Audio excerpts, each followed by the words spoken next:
जय हिंद। आज संविधान के स्रोत पढ़ने हैं हमें कि संविधान में जितने भी आर्टिकल्स हैं वो सारे कहाँ से अडॉप्ट किए गए। क्या ये जो अडॉप्टेड आर्टिकल्स हैं ये जिस रूप में दूसरे देश में चल रहे थे या लिखे गए थे उसी तौर पर यहाँ पर अडॉप्ट किए गए या इनमें कुछ बदलाव किए गए। क्या भारत ने सभी के सभी आर्टिकल्स को अडॉप्ट किया है या कुछ अपने द्वारा भी उन्होंने बनाए हैं। तो इन्हीं प्रश्नों का आज हमें जवाब देखना है। इसके अलावा ऐसे कौन कौन से आर्टिकल हैं जो दूसरे देशों से प्रेरित होकर भारत के संविधान में ऐड किए गए हैं और क्या वो आर्टिकल जो दूसरे देश के संविधान में लिखे हुए हैं वो उसी रूप में अडॉप्ट किए गए हैं। अब आप एक बात बताइए, हर देश की जो प्रकृति होती है या विचारधारा होती है वो अलग अलग होती है। तो ये जरूरी तो नहीं कि जो आर्टिकल या अनुच्छेद उस देश के लिए बनाया गया था वो सेम एज भारत के लिए भी लागू किया जा सकता है। तो कुछ ना कुछ परिवर्तन हमें भारत की प्रकृति के अनुसार उसमें करने पड़ेंगे। अब यदि भारत एक समाजवादी पंथ निरपेक्ष देश है जिसमें सभी धर्मों को समान स्थान दिया जाता है, अब अगर वो पंथ निरपेक्ष किसी देश से ले रहा है तो जरूरी तो नहीं कि उस देश में हर धर्म को एक ही समान स्थान दिया गया हो सकता है कोई देश अपने आप को पंथ निरपेक्ष बोलता है पर वो प्राथमिकता में एक धर्म को रखता है ना। पर भारत में आप सभी जानते हैं कि किसी धर्म को प्राथमिकता नहीं दी गई है, हर धर्म को क्या दिया गया, समान स्थान दिया गया है। तो संविधान के स्रोत देखने हैं तो सबसे पहले हम दो तीन सवालों पर चर्चा करेंगे। पहला कि ये संविधान के स्रोत दूसरे देशों से क्यों उठाए गए, ठीक है, हम स्वयं क्यों नहीं बना सकते थे, क्या हमारे जो संविधान सभा के सदस्य थे वो इस काबिल नहीं थे कि हमारे संविधान स्वयं से लिख सकें। दूसरा सवाल कि अगर हमने अडॉप्ट किया तो क्या हमने उसी रूप में अडॉप्ट किया जिस रूप में दूसरे देश में वो चल रहे थे, है ना।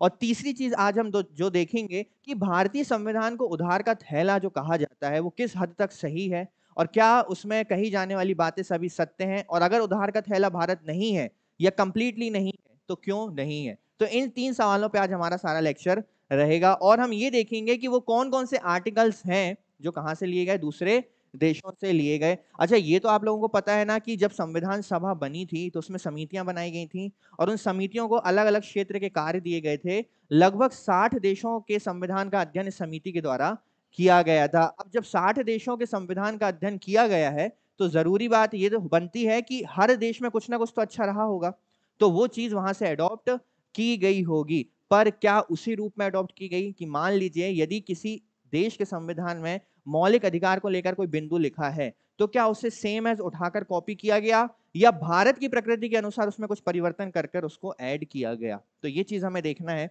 तो सबसे पहले एक सवाल ये आता है कि भारतीय संविधान के निर्माण के समय विश्व के विभिन्न संविधानों का अध्ययन किया गया, इसलिए भारतीय संविधान पर दुनिया के विभिन्न संविधानों का प्रभाव देखने को मिलता है, ठीक है।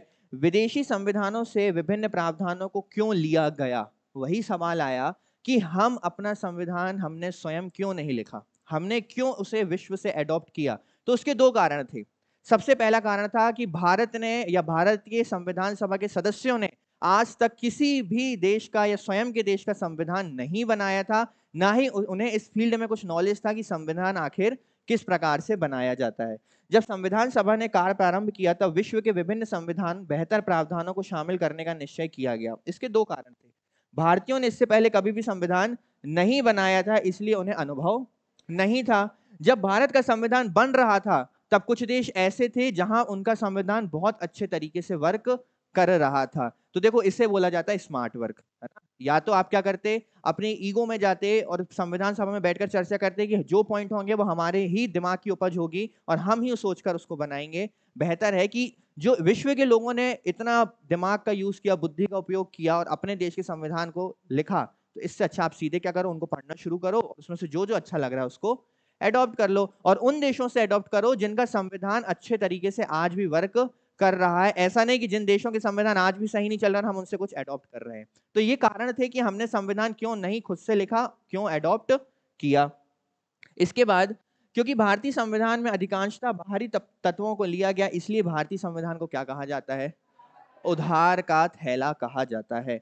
परंतु यह कहना पूर्णतः उचित नहीं है क्योंकि जो भारतीय संविधान है उसने कभी भी किसी देश के अनुच्छेद या आर्टिकल को कंप्लीटली कॉपी नहीं किया। उन्होंने देखा कि चलो यहाँ पर ना राइट टू प्राइवेसी है, ठीक है, तो एक काम करते हैं, राइट टू प्राइवेसी अच्छी चीज है, इसको हम क्या कर लेते हैं, भारत में ऐड कर लेते हैं। वैसे राइट टू प्राइवेसी आपको आगे चलकर मिला है, संविधान में मूल रूप से निजता का अधिकार आपको उस समय नहीं दिया गया था। पर क्या किया गया कि अगर भारत में किसी मूल अधिकार को जोड़ा गया तो भारतीय प्रकृति या भारतीय जनता के हिसाब से उसमें कौन कौन से बिंदु सम्मिलित होने चाहिए उसे रखा गया। अब जैसे कि एग्जाम्पल के तौर पर ले लीजिए, हमने जो मूल अधिकार है वो हमने अमेरिका से ग्रहित किए, ठीक है। अमेरिका के संविधान से हमने क्या लिए? मूल अधिकार। अब अमेरिका मूल अधिकार में दो अधिकार देता है, जैसे कि राइट टू मेडिसिन, ठीक है, और देता है राइट टू जॉब, नौकरी का अधिकार। क्या भारतीय संविधान में ये अधिकार है? क्या भारतीय संविधान के जो 6 मूल अधिकार हैं उनमें आपको राइट टू मेडिसिन या राइट टू जॉब देखने मिलता है? तो इसका मतलब यही हुआ ना कि देखो, हमने अमेरिका को देखा कि मूल अधिकार ये देते हैं अपने नागरिकों को, मतलब ये एक अच्छी चीज है, हमें अपने देश में भी देनी चाहिए। पर हम हर चीज जो ये देते हैं वो हम नहीं देंगे, क्योंकि हमारे देश के हिसाब से वर्तमान में जिस चीज की आवश्यकता है हम केवल वही अपने देश के नागरिकों को देंगे। विदेशी तत्वों को भारत की राजनीतिक, आर्थिक, सामाजिक परिस्थिति के साथ इस प्रकार से परिवर्तित किया गया कि वह पूरी तरह से विदेशी संविधानों के तत्व दिखाई नहीं देते। अब सीधी बात है, हमारे राजनीतिक, सामाजिक, धार्मिक हर चीज से हमारे जो दृश्य हैं वो अलग हैं। भारत में जो आपको धार्मिक दृश्य देखने मिलता है वो पूरे विश्व में किसी देश में आपको देखने नहीं मिलेगा। भारत में जो संप्रभुता है धर्म को लेकर, जो एकता है, बंधुता है, वो आपको किसी भी देश के धर्मों में देखने नहीं मिलेगी। हर देश एक अपने आप को रीजनल ओरिएंटेड रखता है कि हम एक क्रिश्चियनिटी देश है, या हम एक इस्लामिक स्टेट है, या इस्लामिक कंट्री है। पर भारत कभी नहीं बोलता कि हम एक हिंदू कंट्री है, हिंदू राष्ट्र है। भारत हमेशा कहता है कि हम धर्म निरपेक्ष हैं, हम पंथ निरपेक्ष हैं। भारत ने कभी भी किसी धर्म को ना ऊंचा स्थान दिया ना नीचा स्थान दिया। भारत ने सदैव ही हर धर्म को एक समान स्थान दिया है, एक समान अधिकार दिए हैं। और आप बेहतर जानते हैं कि जब धर्म का अधिकार दिया गया है तो भारत ने सभी धर्मों को एक समान धर्म का प्रचार करना, अपने धर्म की शिक्षा देना और अपने धर्म के क्रियाकलापों को करने का भी अधिकार दिया हुआ है ना। ये भारत की खूबसूरती है। ऐसा नहीं है कि भारत के संविधान में उस समय सारे धर्म के लोग बैठे थे तो उनकी बात मानना जरूरी था। अभी उस समय भी आप देखो तो बहुलता किसकी थी? हिंदू धर्म के लोगों की थी। अधिकतर हिंदू धर्म से आए थे, तो वो चाहते तो बोल सकते थे कि अगर आपको मुस्लिम कंट्री, हम यहाँ पे पंथ निरपेक्ष क्यों बनाए? जब मुस्लिमों के लिए हमने एक अलग देश दे दिया है पाकिस्तान, तो हिंदुस्तान तो हिंदुओं का हुआ, हम इसे एक हिंदुओं का कंट्री बनाते। पर नहीं, उस समय के हमारे राजनेताओं की सोच इससे कहीं ऊपर थी। उन्होंने साफ तौर पर बोला कि भारत आज और आगे भी सदैव क्या बना रहेगा? एक पंथ निरपेक्ष, धर्म निरपेक्ष देश बना रहेगा, जहां सभी धर्मों को एक समान स्थान दिया जाएगा। यही कारण है कि विदेशी संविधानों से शीर्षक लिए गए हैं, शीर्षक लिया हमने, पर उसके अंदर के तत्वों को हमने अपने अनुसार परिवर्तित किया है, ठीक है। उदाहरण जैसे मैंने अभी आपको बताया कि संयुक्त राज्य अमेरिका से मूल अधिकार लिए गए, जो संख्या में बहुत ज्यादा हैं, तथा संयुक्त राष्ट्र संघ के मानवाधिकारों के बराबर ही हैं। जो आप देखेंगे अमेरिका के जो मूल अधिकार हैं वो संख्या में बहुत ही ज्यादा हैं, पर भारत में केवल कितने दिए गए हैं? केवल 6। 6 अधिकारों के नाम याद हैं? रुको अभी पूछता हूं मैं आपसे। काफी कम संख्या में तथा कम स्वरूप में परिवर्तन करके इन्हें स्वीकार किया गया, जैसे right to job, right to medicine इत्यादि हमने ग्रहण नहीं किए हैं। जल्दी से मुझे 6 अधिकारों के नाम बताइए। पहला, स्वतंत्रता का अधिकार। दूसरा, समता का अधिकार, ठीक है। तीसरा, ठीक है, धार्मिक स्वतंत्रता, शोषण के विरुद्ध अधिकार, शिक्षा का अधिकार, शिक्षा व संस्कृति का अधिकार, और आखिरी कौन? संवैधानिक उपचारों का अधिकार।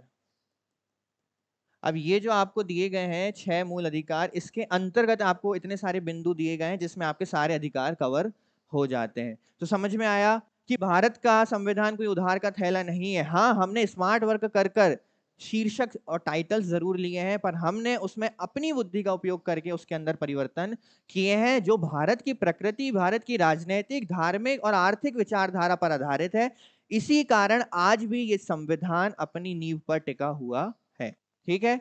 अब हमें देखना यह है कि ऐसे कौन कौन से तत्व हैं जो हमने दूसरे देशों से ग्रहण किए, और वो तत्व क्या भारत में वैसे ही अप्लाई होते हैं, और उनमें ऐसे कौन कौन से बिंदु हैं जिस वजह से भारत में आज भी मूल संविधान बना हुआ है। सबसे पहले बात करते हैं अमेरिका की, ठीक है, कि हमने अमेरिका से क्या क्या ग्रहण किया। तो इसमें सबसे पहला इंपॉर्टेंट चीज आती है, अभी हमने पढ़ा क्या? मौलिक अधिकार। और भारत में मूल अधिकार कितने हैं? ये आपको आर्टिकल नंबर 12 से लेकर 35 तक देखने को मिल जाते हैं, ठीक है। मौलिक अधिकार हमने अमेरिका से उठाए। दूसरी चीज न्यायिक पुनरावलोकन। अब आप जानते हो कि मान लीजिए यदि केंद्र सरकार किसी ऐसे कानून का निर्माण करती है जो संवैधानिक दृष्टि से या हमारी नागरिक के न्यायिक दृष्टि से सही नहीं है, तो क्या हमारे कोर्ट को, हमारी न्यायिक व्यवस्था को इतनी शक्तियां प्राप्त हैं कि उस पर विचार कर सकती है या उस कानून पर रोक लगा सकती है? बिल्कुल है। तो ये शक्ति कहां से ली गई है? ताकि इस लोकतंत्र में कोई भी केंद्र सरकार आकर जबरन अपने आप को डिक्टेटरशिप में डालकर कोई ऐसा कानून पारित ना करे जो कि असंवैधानिक हो। इसलिए हमने क्या रखा? न्यायिक पुनरावलोकन। और कहां से ग्रहण किया हमने? इसके अलावा एक चीज और है न्याय से संबंधित, स्वतंत्र न्यायपालिका। आप ये बताइए कि भारत की न्यायपालिका के ऊपर किसी भी प्रकार का दबाव है? भारतीय न्यायपालिका एक ऐसी बॉडी है जिसके लिए कोई अपशब्द भी उपयोग नहीं कर सकता, उसे अपशब्द कहने पर भी एक दंडनीय अपराध माना जाता है। और न्यायपालिका पर कोई भी राज्य सरकार, कोई भी केंद्र सरकार, भारत का प्रधानमंत्री या भारत का राष्ट्रपति किसी भी प्रकार का दबाव नहीं बना सकता। वो अपना निर्णय देने के लिए एकदम पूर्ण रूप से स्वतंत्र है। संविधान सर्वोच्चता। आप जानते हैं कि भारत में सर्वोच्च स्थान किसे दिया गया है? संविधान। और ये जो संविधान है ये नेतृत्व करता है भारतीय जनता का। ठीक है, भारतीय जनता का नेतृत्व कौन करता है? संविधान। क्योंकि उसमें लिखे गए आर्टिकल्स किसके लिए हैं? भारतीय जनता के लिए हैं। अब अगर संविधान की सर्वोच्चता नहीं होगी तो भारतीय जनता की भी सर्वोच्चता नहीं होगी। और अगर भारतीय जनता की सर्वोच्चता नहीं होगी तो क्या यह लोकतंत्र कहलाएगा? जब जहां भारतीय या फिर जहां जनता का ही विश्वास नहीं जीता जा सकता, वो देश लोकतंत्र नहीं बन सकता। इसलिए संवैधानिक सर्वोच्चता कहां से ली गई? अमेरिका से ली गई।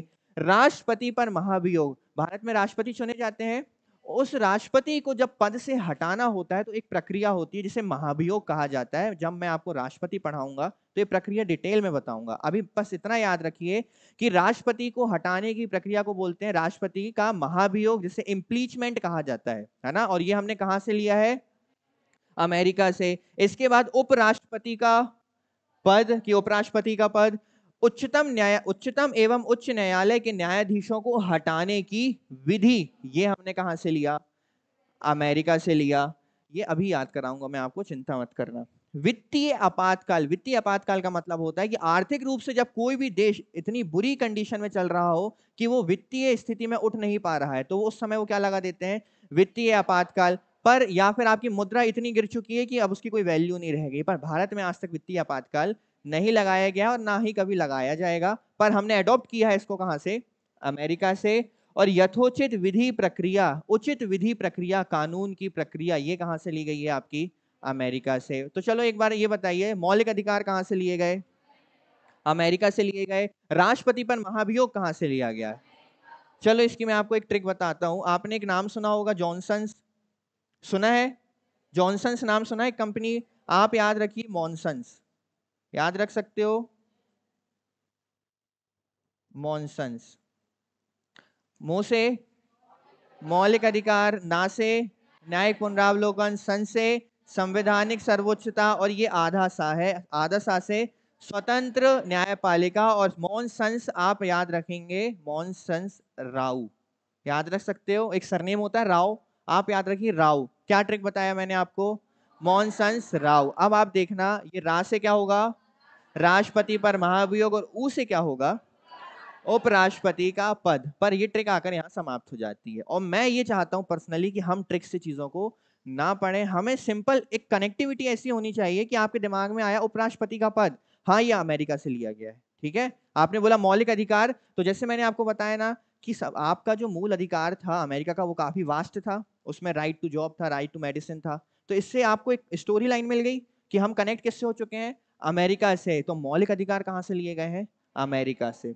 तो मूल अधिकार, न्यायिक पुनरावलोकन, संवैधानिक सर्वोच्चता, स्वतंत्र न्यायपालिका, राष्ट्रपति पर महाभियोग, उपराष्ट्रपति का पद, उच्चतम और उच्च न्यायालय के न्यायाधीशों को हटाने की प्रक्रिया, वित्तीय आपातकाल और यथोचित विधि प्रक्रिया कहां से लिया गया है? अमेरिका से लिया गया है। चलिए एक बार जल्दी से इसको देखिए, एक मिनट, क्योंकि लास्ट में हम सारे चीजें जो अडॉप्ट की गई हैं इनका रिवीजन करेंगे। चलो सबसे पहला बताओ, दूसरा, तीसरा, चौथा स्वतंत्र न्यायपालिका, अगला, अगला, अगला, अगला यथोचित विधि प्रक्रिया, और कोई छूटा है? वित्तीय आपातकाल। जैसी स्लाइड चेंज हुई, थोड़ी सी आवाज क्यों नीचे हो गई? ये चीजें हमने कहां से ग्रहण करी? अमेरिका से। अब दूसरे देश की ओर आगे बढ़ते हैं। अब चलते हैं हम ब्रिटेन। ठीक है, कि ब्रिटेन से हमने क्या क्या लिया है। ब्रिटेन से तो हमने बहुत कुछ लिया है। देखा जाए तो आज आप इंडियन बॉडी जो देख रहे हो मोस्टली कॉपीड कहां से है? वो ब्रिटेन से कॉपी। आज आपके यहाँ संसदीय व्यवस्था है, हाउस ऑफ कॉमन से प्रेरित है आपकी लोकसभा, हाउस ऑफ लॉर्ड से प्रेरित है आपकी राज्यसभा। ये जो संसदीय व्यवस्था है ये कहां से ली हमने? अब जब संसदीय व्यवस्था है तो संसद एक प्रणाली से चलती है, तो संसदीय प्रणाली भी कहां से ली हमने? अब जब संसदीय प्रणाली है तो उस पर कैबिनेट भी बैठेगा, तो ये कैबिनेट व्यवस्था भी कहां से ली हमने? आ रही है बात समझ में? सब एक दूसरे से कनेक्टेड है। देखिए, संसदीय शासन प्रणाली या संसदीय व्यवस्था। अब संसद की बात आ रही है तो संसद के विशेष अधिकार आर्टिकल नंबर 105, ये भी कहां से लिया गया? ये भी ब्रिटेन से लिया गया। इसके बाद मंत्रिमंडलीय प्रणाली कहां से ली गई?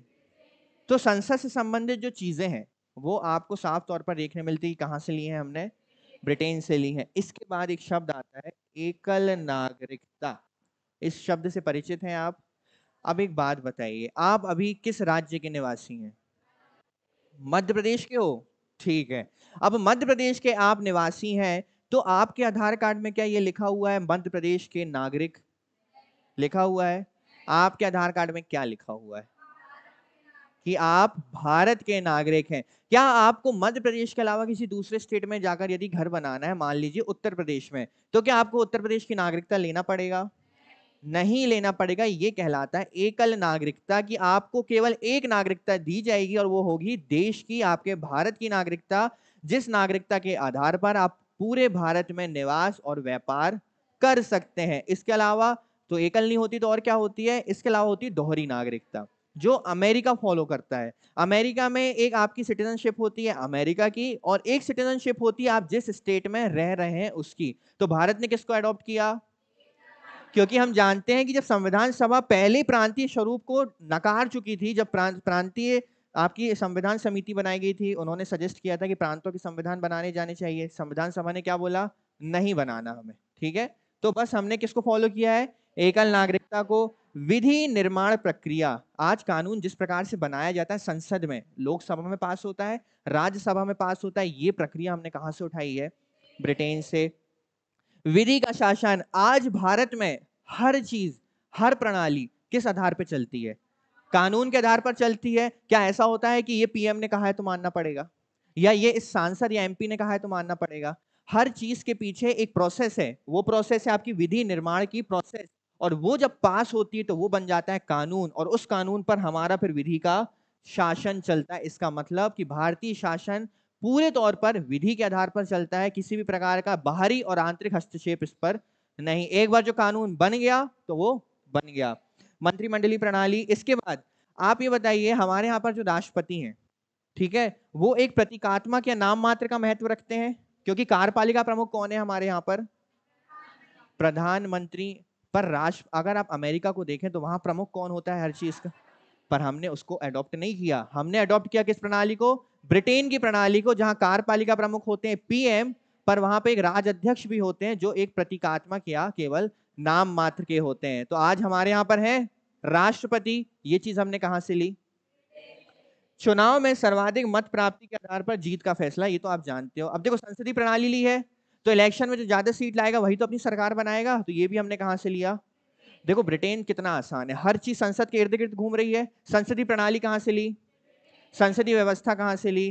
ब्रिटेन से लिया। कानून निर्माण, कानून का शासन, कैबिनेट, जो ज्यादा वोट लाएगा वही जीतेगा।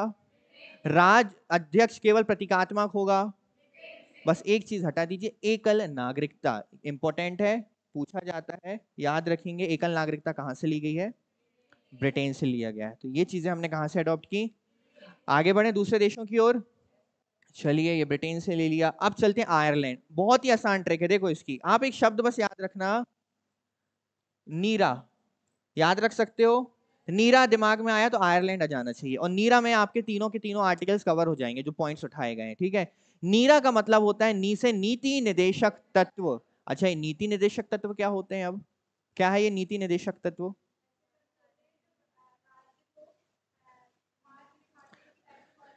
हम्म देखो, नीति निदेशक तत्व क्या होते हैं? एक राज्य के मार्गदर्शक होते हैं। एक राज्य बना, उस राज्य का कोई प्रमुख है, और उस राज्य में क्या क्या व्यवस्था होना चाहिए एक जनता के लिए या उस राज्य के विकास के लिए, वो सारे पॉइंट्स, की पॉइंट्स कहाँ पर लिखे होते हैं? नीति निदेशक तत्व। हालांकि ये राज्यों पर बाध्यकारी नहीं है, पर राज्यों को ये फॉलो करना चाहिए, ऐसी हदायत दी जाती है। तो ये हमने कहाँ से लिए? आयरलैंड से। अब बचा रा। रा से आते हैं राष्ट्रपति। राष्ट्रपति के निर्वाचन मंडल की व्यवस्था तथा राष्ट्रपति की निर्वाचन प्रक्रिया। ठीक है।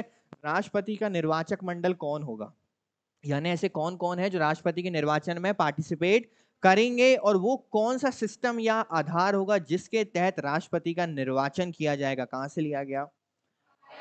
और एक चीज आपको और पता है कि जो राज्यसभा है उसमें राष्ट्रपति कुछ सदस्यों को मनोनीत करते हैं, डायरेक्ट बैठा देते हैं। ये पावर भी राष्ट्रपति की कहां से ली गई है?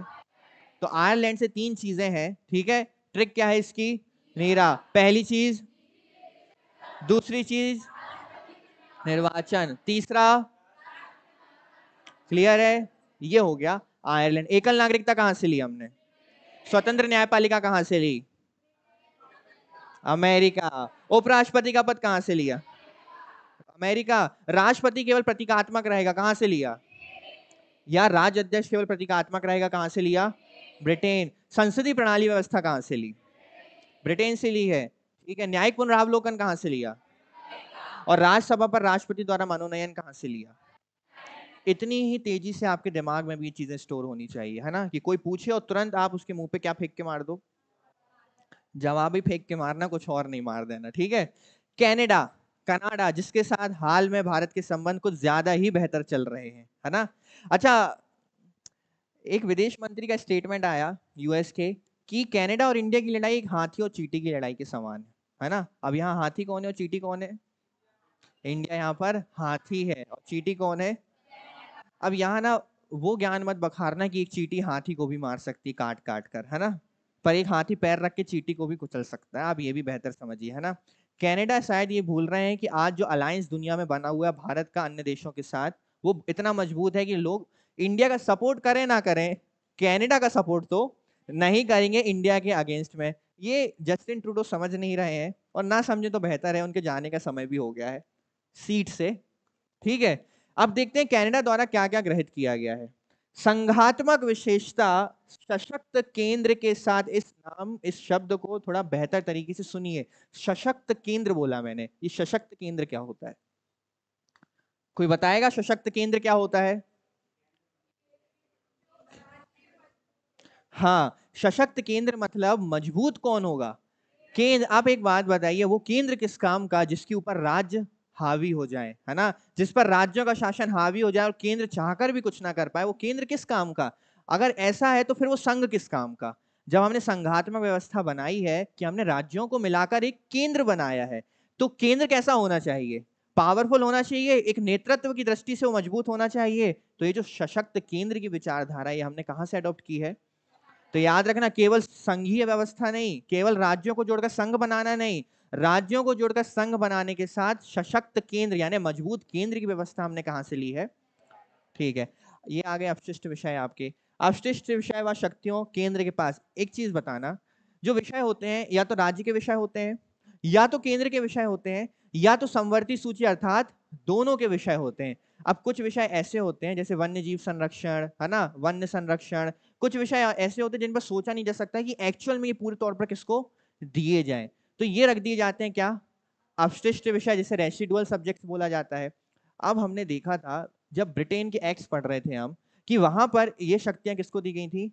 वॉइस रॉय को दी गई थी। यहां पर ये शक्तियां दी गई हैं केंद्र को, कि राज्य के पास ये सब्जेक्ट नहीं रहेंगे, ना ही ये सब्जेक्ट्स दोनों के पास रहेंगे, ये सब्जेक्ट्स रहेंगे किसके पास?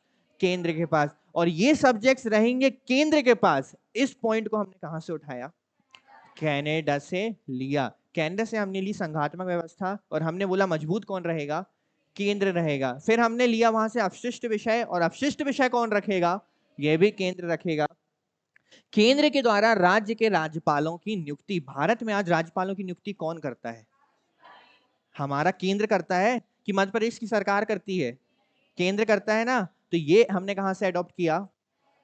उच्चतम न्यायालय का परामर्शीय निर्णय आर्टिकल नंबर 143। देखिए क्या होता है, कुछ ऐसे मुद्दे हैं जिस पर राष्ट्रपति को ये पावर है कि वो किससे सजेशन ले सकते हैं, सुप्रीम कोर्ट के न्यायाधीश से। ये पावर उनको देता है आर्टिकल नंबर 143। और ये जो पॉइंट है कि सुप्रीम कोर्ट के जज से आप सलाह ले सकते हो, परामर्श ले सकते हो, ये हमने अडॉप्ट कहां से किया है, कनाडा से। पर एक बात याद रखना, आर्टिकल नंबर 143 में ये मेंशन है कि आप सलाह तो ले सकते हैं सुप्रीम कोर्ट के जज से, पर उस सलाह को मानने के लिए आप बाध्यकारी नहीं है। पर सलाह जो ले सकते हो, ये पावर कहां से दी गई? देखो भारत में जो हर चीज है, हर प्रोसेस है, वो संवैधानिक है।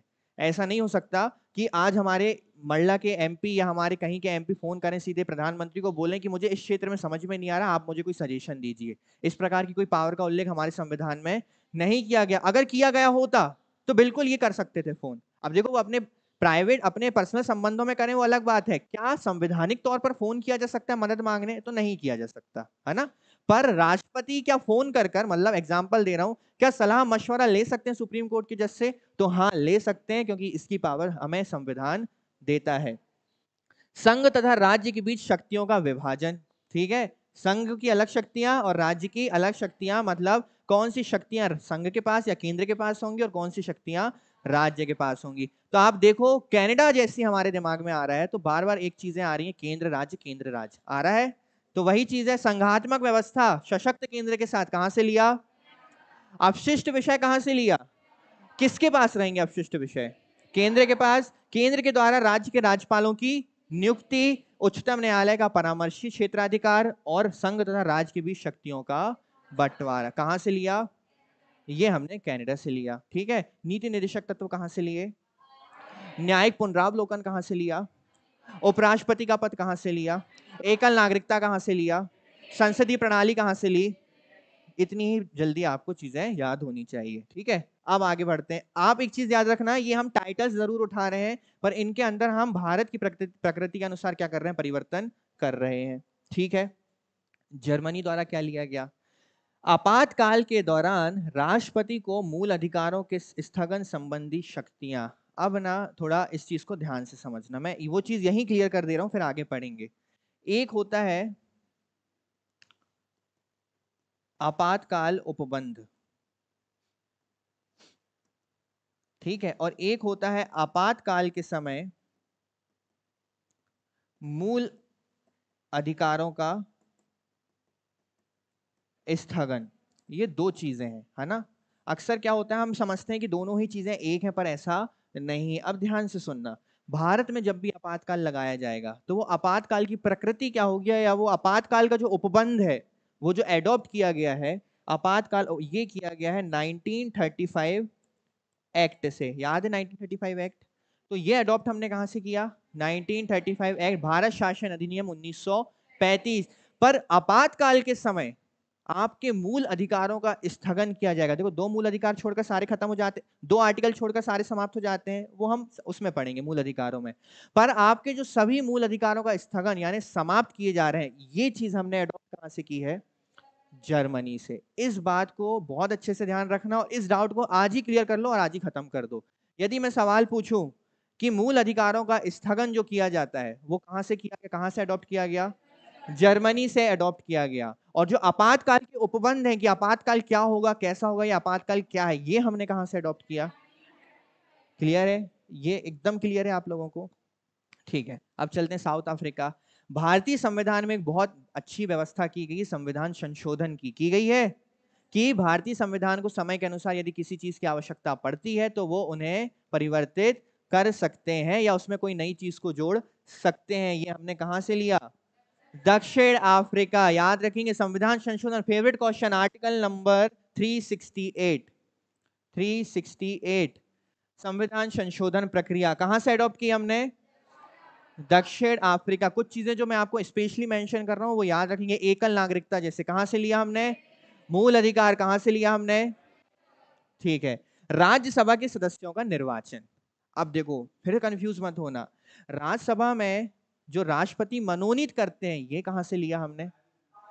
आयरलैंड से। पर राज्यसभा के जो सदस्य हैं पूरे, वो उनका निर्वाचन किस प्रकार से होगा, ये कहां से लिया हमने? कहां से? क्लियर है? ये डाउट बिल्कुल दिमाग में मत रखना। जापान द्वारा। विधि द्वारा स्थापित प्रक्रिया, विधि मतलब कानून द्वारा, ऐसे याद रखना। जापान से शब्द याद रखना जलपान, याद रख सकते हो जलपान। और जलपान की एक विधि होती है, ऐसा तो नहीं होता पहले हम 2 लोटा पानी पी लेते हैं फिर खाना खाते हैं, हाँ, फिर या फिर हम पहले ही हाथ धो लेते हैं फिर खाना, अरे मतलब समझ जाओ आप लोग, हाथ तो धोते हैं खाना खाने से पहले, पर एक विधि को फॉलो करते हैं जलपान करते समय, है ना। तो बस वैसे ही जापान से हमने क्या लिया, विधि द्वारा स्थापित प्रक्रिया। और विधि का अर्थ आप बेहतर अच्छे से जानते हैं, क्या होता है, कानून। क्या होता है, कानून। क्लियर है। आगे बढ़े दूसरे देशों की ओर। अब कितने देशों से उठाया हमने, अब 60 के 60 तो पढ़ नहीं सकते, पर जो इंपॉर्टेंट फैक्टर्स हैं, जो पॉइंट्स हैं, वो तो हम पढ़ ही सकते हैं। अच्छा, एक पॉइंट और आता है कि सारी चीजें जब 60 देशों से उठा ली या कुछ चीजें ऐसी हैं जो दूसरी जगह से उठाई थी, तो वो सवाल का भी जवाब आपको भी आगे मिलने वाला है। इसके बाद सोवियत संघ रूस। अब उस समय रूस तो रूस नहीं था, रूस था आपका यूएसएसआर, सोवियत संघ था। इससे हमने लिया मूल कर्तव्य। और प्रस्तावना में न्याय, सामाजिक, आर्थिक व राजनीतिक का जो आदर्श है, हमारे संविधान में एक पॉइंट लिखा हुआ है कि भारतीय जो लोग हैं, जनता है, उसे सामाजिक, आर्थिक व राजनीतिक न्याय दिया जाएगा। ये जो आदर्श है, ये जो वैल्यू है, जो पॉइंट है, ये कहां से अडॉप्ट किया हमने।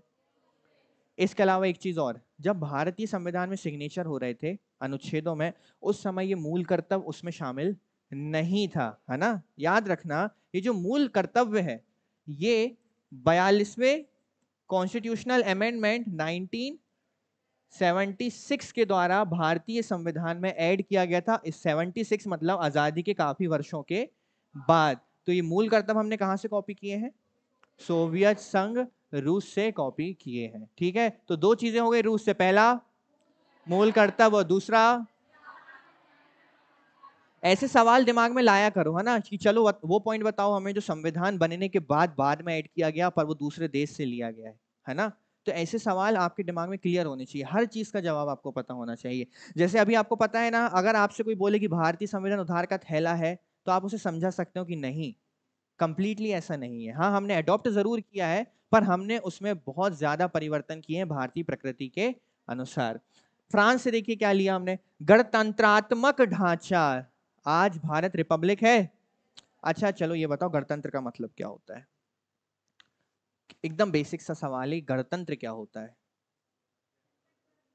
चलिए मुझे ये बताइए, आज आपके प्रधानमंत्री कौन है, नरेंद्र मोदी।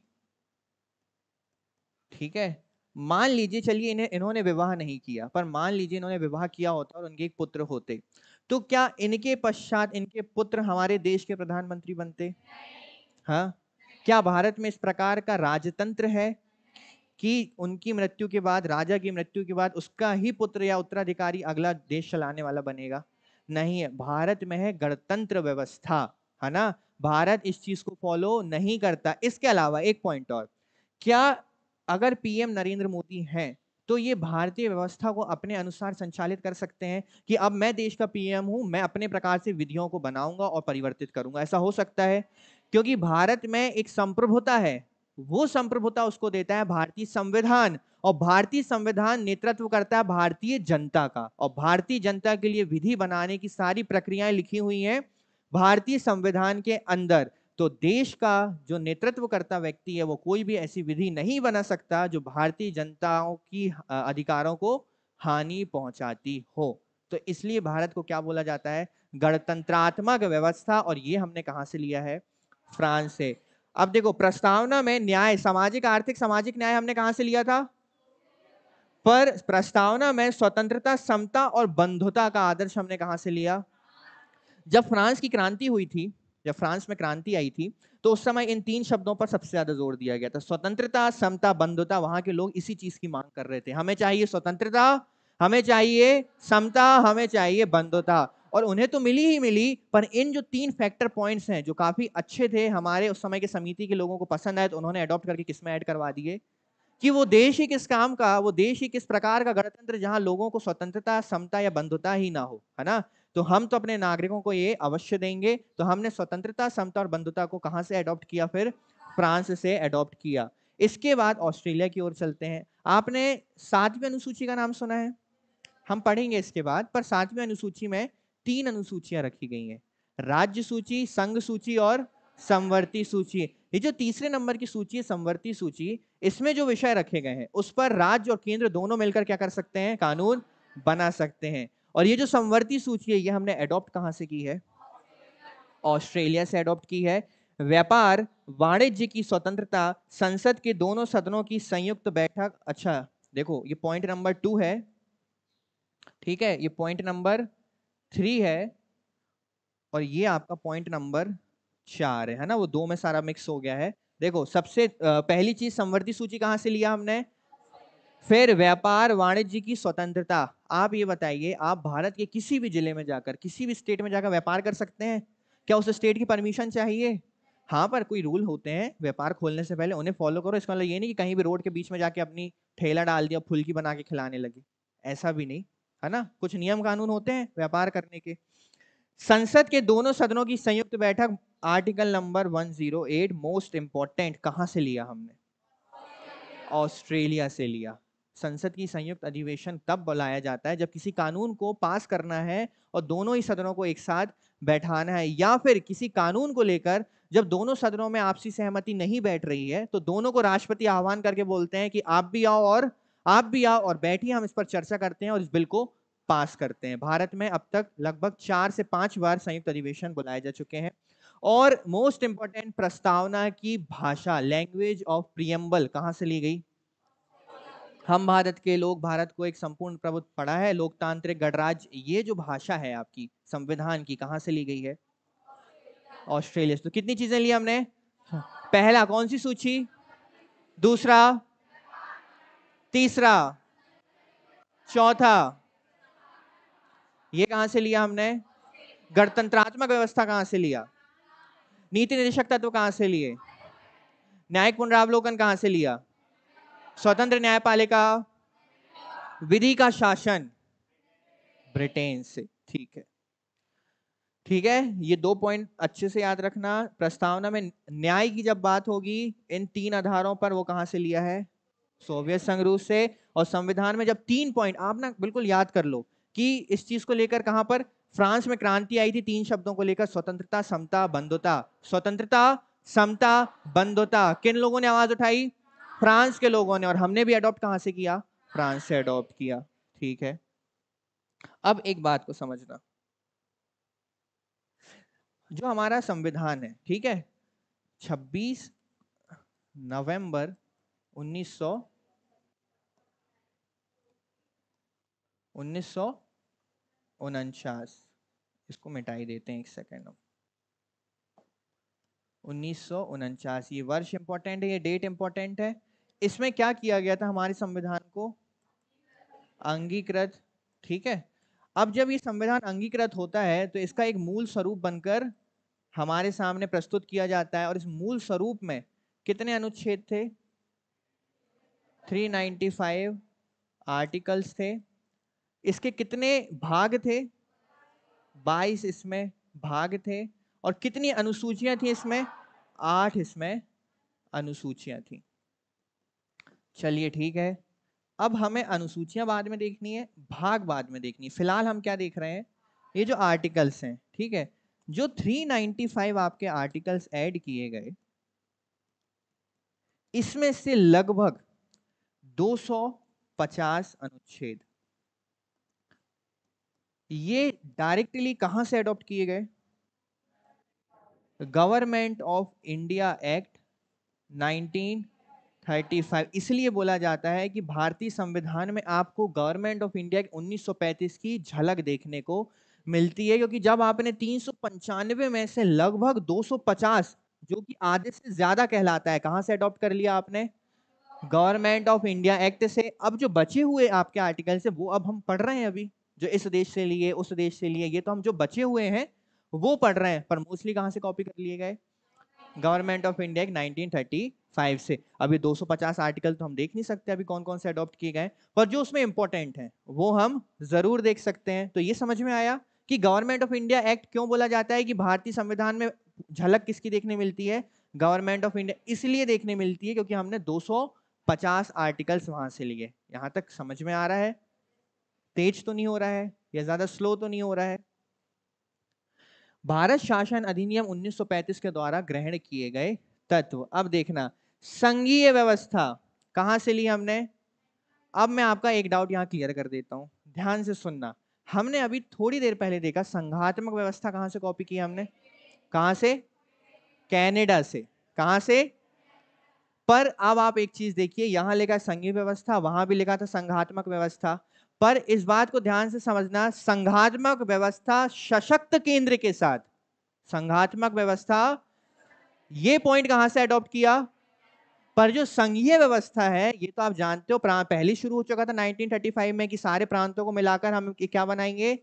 याद आ रहा है कुछ? हम एक फेडरल असेंबली बनाएंगे, जिसको बाद में रियासतों ने मना कर दिया था। तो ये बात तो पहले हो चुकी थी ना कि राज्यों को मिलाकर एक संघ बनाया जाएगा। तो ये हमने अडॉप्ट कहां से किया? पर संघीय व्यवस्था में सशक्त केंद्र होगा, मजबूत केंद्र होगा, ये अडॉप्ट कहां से किया? क्लियर है ये डाउट? न्यायपालिका का ढांचा, भारत में न्यायपालिका किस प्रकार से चलेगी, ये कहां से अडॉप्ट किया हमने? ये कहां से अडॉप्ट किया हमने? 1935 एक्ट से। लोक सेवा आयोग आपका याद है 1935 में। अब भर्तियां किस आधार पर की जाएंगी? लोक सेवा आयोग के आधार पर की जाएंगी। ये जब आपका इसका राष्ट्रीयकरण किया जाता है तब ये आपका यूपीएससी आज कहलाता है। आपातकालीन उपबंध, मैंने अभी थोड़ी देर पहले आपको समझाया कि आपातकालीन उपबंध कहां से लिए गए? 1935 एक्ट से। पर आपातकाल के समय मूल अधिकारों का स्थगन यानी समाप्त होना, वो कहां से लिया गया? जर्मनी से लिया गया है। शक्तियों के वितरण की सूचियां, अभी देखो शक्तियों का विभाजन कहां से लिया था? जो केंद्र और राज्य के बीच शक्तियों का विभाजन होगा वो लिया हमने कनाडा से लिया।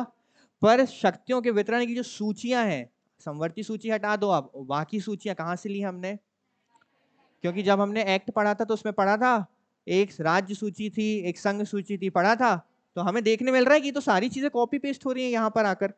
राज्यपाल का कार्यालय, राज्यपाल पर जो राज्यपाल की नियुक्ति केंद्र करेगा, ये पॉइंट कहां से लिया हमने? राज्यपाल की नियुक्ति कहां से?